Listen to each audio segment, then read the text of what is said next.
These are more times where cocky UFC fighters got destroyed and humbled by their opponents. But you know, I really don't care and I'm really gonna come at you. Your last performance, you got dominated.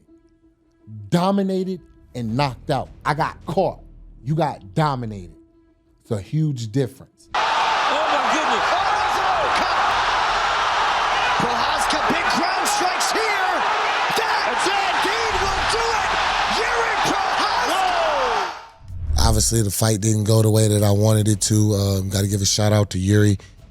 In the fight game, trash talking and cockiness is nothing new, but when you're overconfident and can't back up your words, it leads to a different level of humiliation, and today we'll be looking at 10 fighters who learned this lesson the hard way. Starting with Sean O'Malley, who despite being dethroned by Merab Dvalishvili, insisted that the judges got it completely wrong. Heading into UFC 306, bantamweight champion Sean O'Malley said he felt like a king among peasants, fully convinced that he'd run through his challenger Merab Dvalishvili.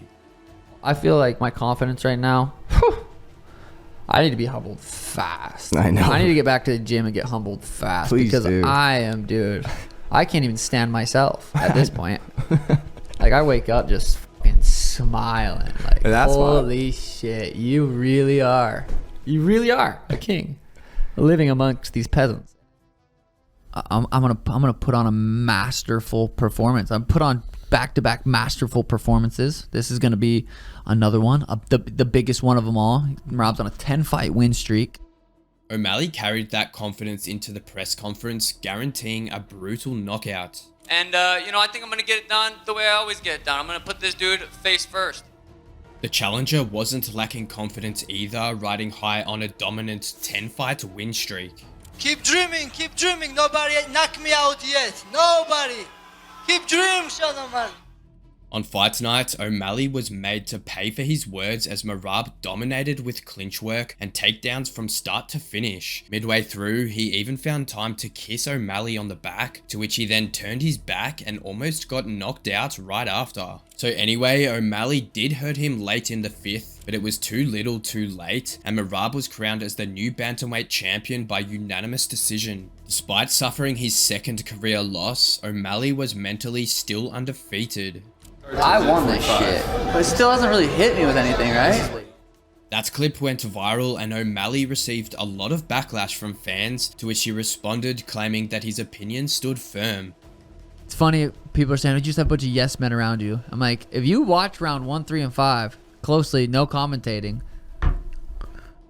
3 judges supposedly thought I lost a fight, but when I watched it back, I thought I won the fight. So it's like, I'm gonna let these 3 judges and a bunch of fucking idiots on Twitter say that I lost, when I watched the fight back and I was like, hey, there's an argument for round 1 that I won the fight.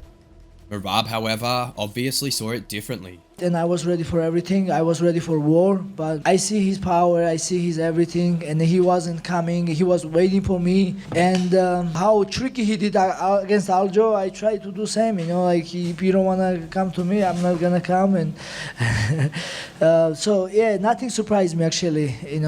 I make him look normal.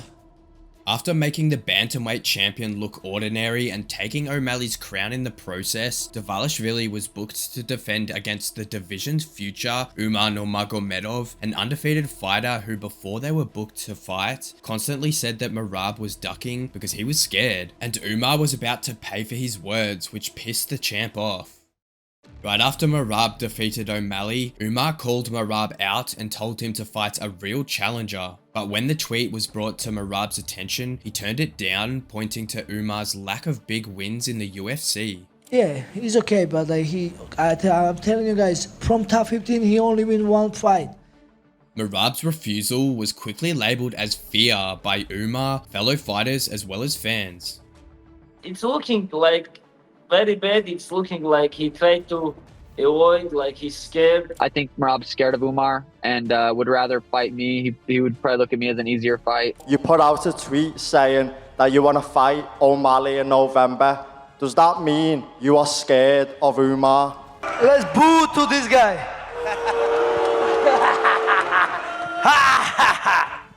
Merab was obviously not happy and he confronted Umar backstage for the disrespect.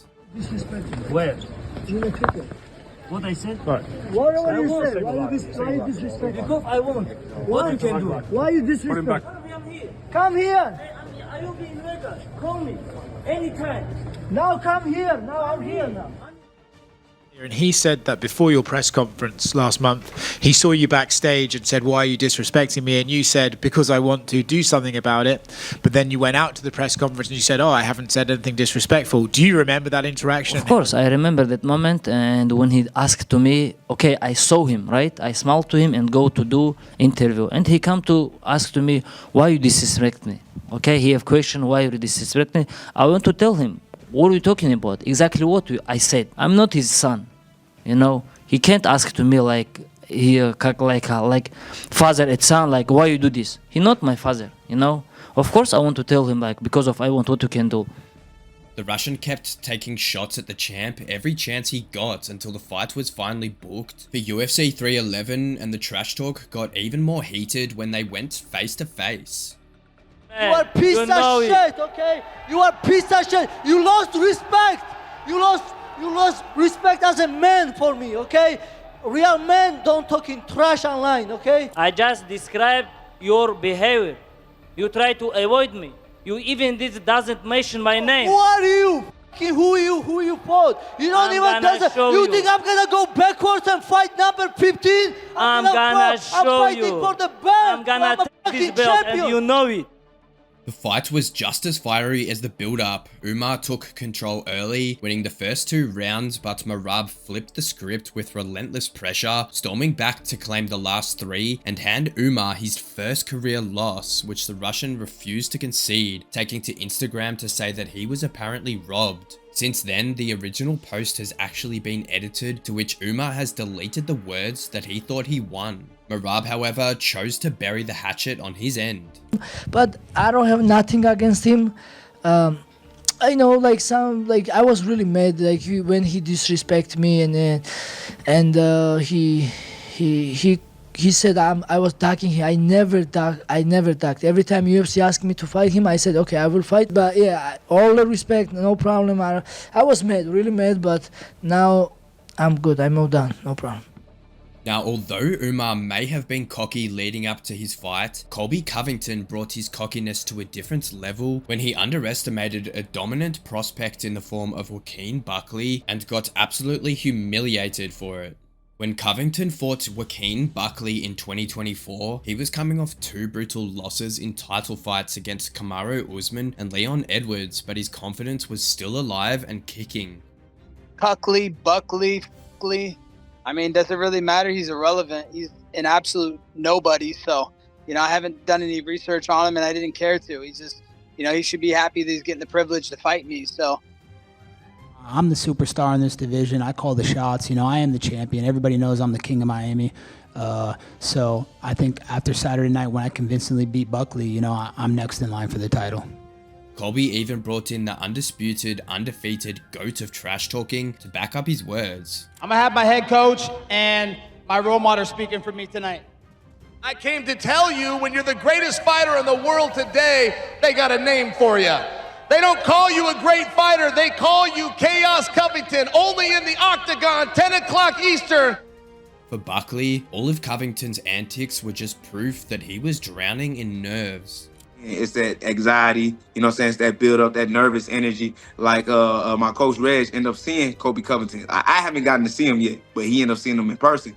But he looking like real nervous, just sitting up on the wall, just random, The fight was all Buckley from the start, as he picked Covington apart with his striking to own every round. The fight finally ended late in the 3rd when the doctor had seen enough, calling it off due to a massive leaking cut from the beating Colby had taken. And as expected, Colby wasn't too thrilled about the stoppage. I think it was tied up 1-1, and I was starting to wear on him. I could see him breathing out of his mouth. I was starting to catch him on more shots. So it's unfortunate that they stopped it. Even Dana came out and said, if that was in Vegas, that would have never been stopped. So I took his hardest shots, and they weren't nothing. They didn't faze me at all. And although Colby Covington is a guy who is no stranger to cockiness, Justin Gaethje had a rare moment of overconfidence and was immediately made to pay for it when he underestimated Charles Oliveira back in 2022. Once seen as a journeyman who crumbled under pressure, Charles Oliveira transformed into an unstoppable force after 2018 and fought his way to the title in 2022. But despite his 10-fight win streak, Justin Gaethje refused to acknowledge his greatness in the lead up to their title fight at UFC 274. You know, all my criticism of Charles is from a kid that we were talking about, that we all watched grow. And now we're talking about a man with confidence. It's a different person, but ultimately, the same Charles is still there.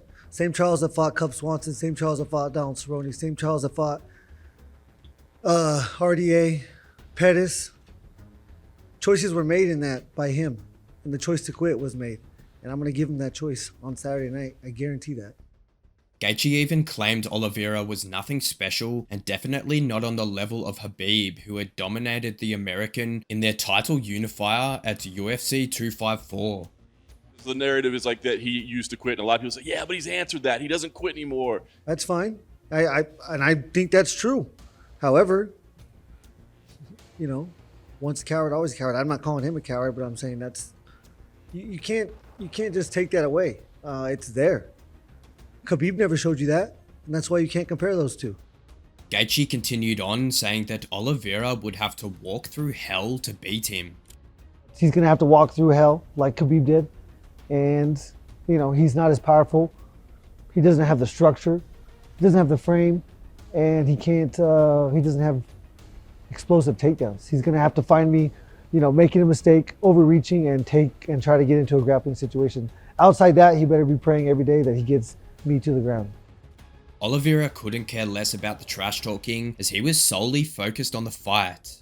He can talk whatever he wants to talk. The hype, the talk doesn't bother me at all. I'm here to focus on what I'm going to do. I'm here to focus on Charles Oliveira, and the champion is going to be Charles Oliveira. I'm the champion of the division. I don't care what he says. A day before the fight, Oliveira missed weight by half a pound and was stripped of his belt. Only Gaethje could claim gold, but the Brazilian still put on a violent show. On fight night, Oliveira got dropped early, but knowing that he's a jiu-jitsu wizard, Gaethje refused to follow him to the ground despite having him hurt. Oliveira shortly after recovered and returned the favor with a massive right hand and choked Gaethje out in the first round. Almost 2 years after the fight, a humbled Gaethje admitted that Oliveira had terrifying knockout power. Who has hit you the hardest? Oh, I think the best shot that landed on me was from Oliveira. It's the same shot 100 times. You don't see it one time, and it's just so much more effective. That was the case that night. He caught me off guard by surprise, and it hurt. It hurt. Confidence is crucial in fighting, but stepping into the cage with delusions is a recipe for disaster, and Jamahal Hill is a master at that, to which he proved once again when he most recently faced Jiri Prochazka at UFC 311. With both Jamahal Hill and Jiri Prochazka both coming off losses to Alex Pereira, their fight at UFC 311 was a must-win. Hill, however, believed victory was inevitable, convinced that his loss to Pereira was nothing more than a fluke, and that Jiri's loss was due to being dominated. Your last performance, you got dominated. Dominated and knocked out. Completely shut down, completely exposed, right? And then got done bad, bro. You did bad. I got caught. You got dominated. It's a huge difference. Hill even went as far as saying that Prochazka got lucky in most of his fights in the UFC. We talking about a dude who is getting his ass whooped in every fight that you've been in. And because you are, you know what I mean? You can take some shots. And people get tired and they make low IQ moves. The only reason why you became champ is because Glover made a low IQ move in a moment. And you took advantage of it. Good on you. Hill spotted holes in Prochazka's game and was ready to exploit them. Do you see any patterns or trends that you feel like you can take advantage of against him? 100% I do. Yeah, I see the openings. I see ways where I can implement my skill set and be dominant. Prochazka wasn't worried about Hill. His focus was locked on the real mission, reclaiming his title. what I'm looking for. To be a champion again. The difference in mindsets showed on fight night. After 2 thrilling rounds, Prochazka was visibly wearing Hill down. In the third, Prochazka proved this when he landed a massive right hand and knocked Hill down, to which he briefly recovered before getting knocked down once again and finished to ground and pound. Hill was humbled at long last. Obviously, the fight didn't go the way that I wanted it to. Got to give a shout out to Jiri. He made great adjustments. He looked really good. Brought in some new elements to his game. That was good to see. Wasn't able to get the win. Ultimately, just had fun out there. I really had a good time. Enjoyed the fight. Had fun while I was in there. Going back and forth. It was a war. Now imagine making your UFC debut and instantly getting a title shot, mostly because of hype. Since you are a big star in a different part of the world, you'd probably be a bit cocky, just like Kai Asakura was. But his momentum crashed just as fast as it took off. Heading into his UFC 310 flyweight title fight against Alexandre Pantoja, former Ryzen bantamweight champ Kai Asakura was super cocky, claiming that the UFC had not seen a talent like him. The UFC fans have never seen anybody like me fight ever before. I always aim to go for a KO finish. I'm an exciting fighter and I'm here to bring excitement back to the flyweight division. Not only that, he even boldly claimed that he was going to be the one to make the flyweight division great again. I don't have any feeling that Pantoja's too old. I think actually he's probably at the peak of his performance. He's an excellent all-round fighter. But for me, it's obvious that going forward in the future, there needs to be a change and there needs to be a new king in town. And that's why I'm here to take over the flyweight division. Tomorrow, I will put on the show. I will become UFC champion. I will change flyweight division. Come, baby! Pantoja didn't pay much attention to Asakura's antics, knowing the Japanese fighter was probably just putting on a show. At media day, he said, there's a new king in town. He's here to bring excitement back to the flyweight division. So I'm curious, when you hear these words, do you take that as personal to you in the division, or is it just him trying to build the fight? He tried to make it more spice, and I like that, That's a new blood for the division, like you say, and this is not just good for me, but for whole division, The UFC champ was calm and confident heading into the fight, and he brushed Asakura aside with ease, choking him out in the second round, successfully defending his flyweight belt for the third time. As cocky as Asakura was in the build-up, he later admitted that he just wasn't good enough yet to take down Pantoja. Pantoja, however, knew exactly what he was capable of, so he was the least bit surprised.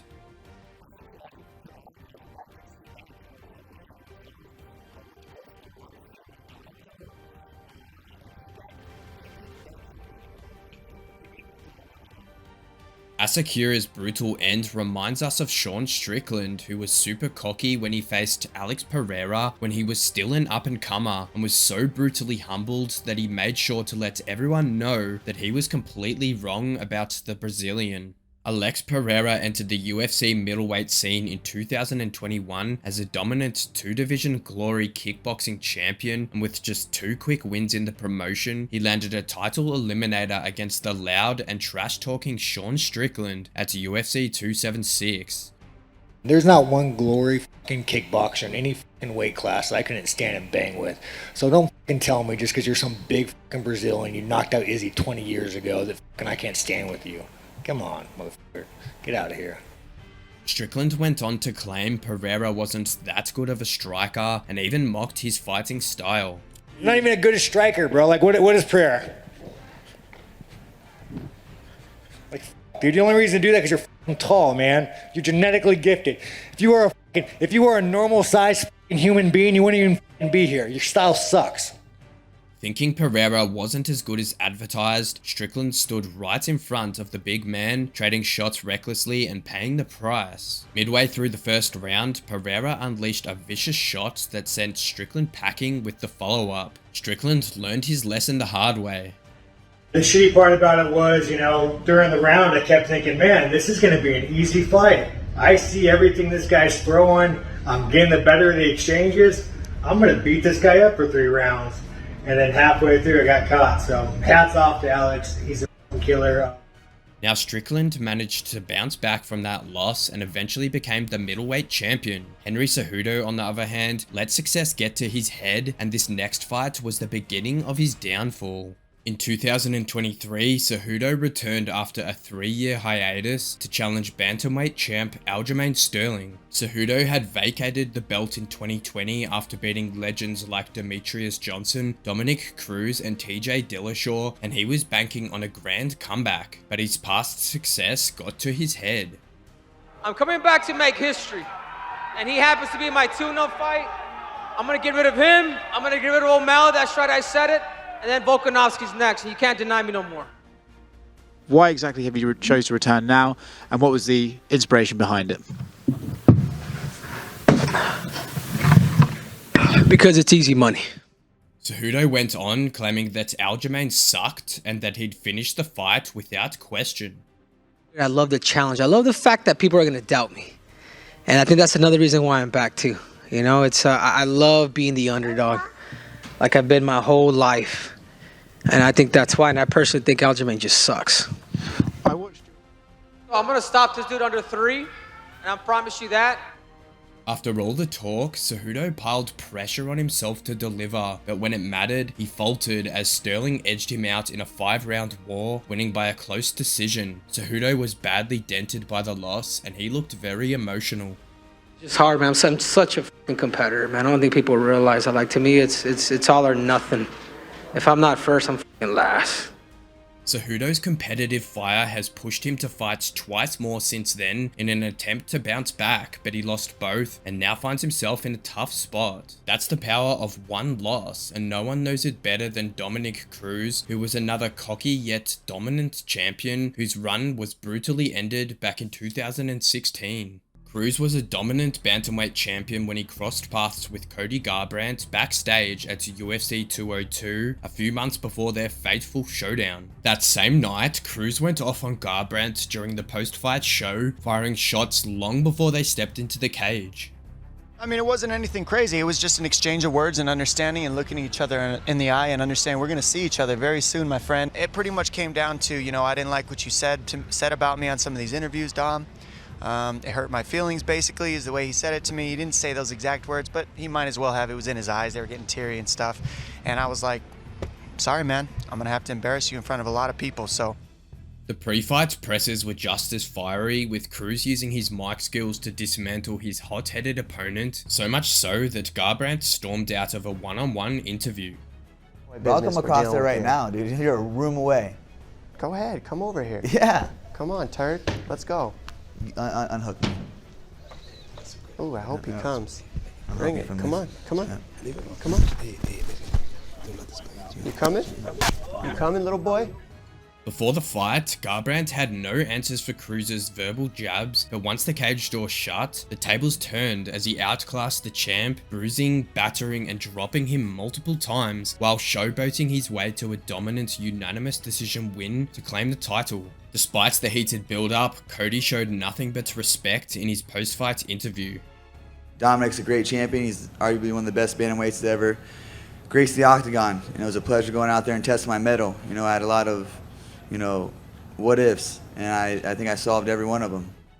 Cruz, however, kept the same energy. Dominick, obviously a tough night for you tonight. What was tough about it? Walking away with the loss, of course. Loss is part of life. If you don't have loss, you don't grow. This isn't tough, this is life. After seeing the look in his eyes a couple times when I punched him, when I kicked him, when I fought him, I'm not disappointed in myself at all. All I can say is I lost, and I'll take my loss like a man. If Dominick Cruz is known for his arrogant attitude, Luke Rockhold takes it to another level, because even after getting his career flipped upside down by a brutal knockout, he still refused to dial it back and even called the loss a fluke. When Michael Bisping stepped in on short notice to fight Luke Rockhold at UFC 199, Rockhold was full of confidence. He had already beaten Bisping before and was sure he would do it again. You're just an average bloke. Good use of English I'm a terminology. fucking samurai. I'm gonna come in there what silent, the fuck is undetected, this? and I'm gonna knock you out. I'm gonna make my kill, and I'm gonna can be out. You're making a I'll fool be of out on the yourself. next contract. Watch me. All right, buddy. I've been dealing with a knee injury. I'm not gonna lie, this whole camp, but I don't pull out of fights. I fight through injuries. I don't care what the circumstances are. I tore my MCL. I haven't grappled. I haven't grappled this whole camp. What's with the insurance policy, buddy? I don't What's with care the about backup insurance plan? policy. I don't need an insurance policy to beat your ass. I don't need a knee. I don't need to walk. I'll crawl in that cage. Stop telling and everybody I'll about your still injuries then. whoop your ass. Bisping was cocky too, no doubt about it, but he had the crowd on his side, and that gave him all the motivation that he needed. That's how you overcome things. That's how you put yourself out there. You believe it, and you achieve it. And that's what I do. I know what I'm gonna do. I know that I'm better than this. Sounds like I the know worst that I'm gonna self-help knock him book you've out. ever read. Conceive, believe, achieve. Shut the fuck up. Listen. When they stepped into the cage, Bisping was the sharper fighter, moving effortlessly and shutting down Rockhold's grappling. On the feet, the Brit was landing clean shots, and just minutes into the first round, he cracked Rockhold with a brutal left hook that had him wobbling. Bisping then swarmed him with punches and knocked him out cold to gain the middleweight title. Even after the loss, Rockhold kept his usual cocky attitude. Some say revenge is sweet. I disagree. I think it's better than sweet. Luke, come on, buddy. When the shoe was on the other foot, I leaned over and thanked you at this moment in time. I said, well done. Yeah, and I actually picked you up off the canvas. And you, being the dick you are, came up to me and was a bitch I shook about your it. hand, and you said, I already shook your hand and told me to fuck off, basically. You asked me, do you know who you are? Do you know where you are, buddy? Yeah, that's after you. Yeah, Hey, buddy, you got knocked the fuck dick. out. You Hey. got knocked out, buddy. Sit down, shut up. You got lucky. All right. You got Oh, lucky. yeah. Real lucky. Bisping. First round, buddy. First round. What an asshole, guys. I will come back and fucking kill you. Now, if you want to see even more cocky guys suffering a bad humbling, check out this video here.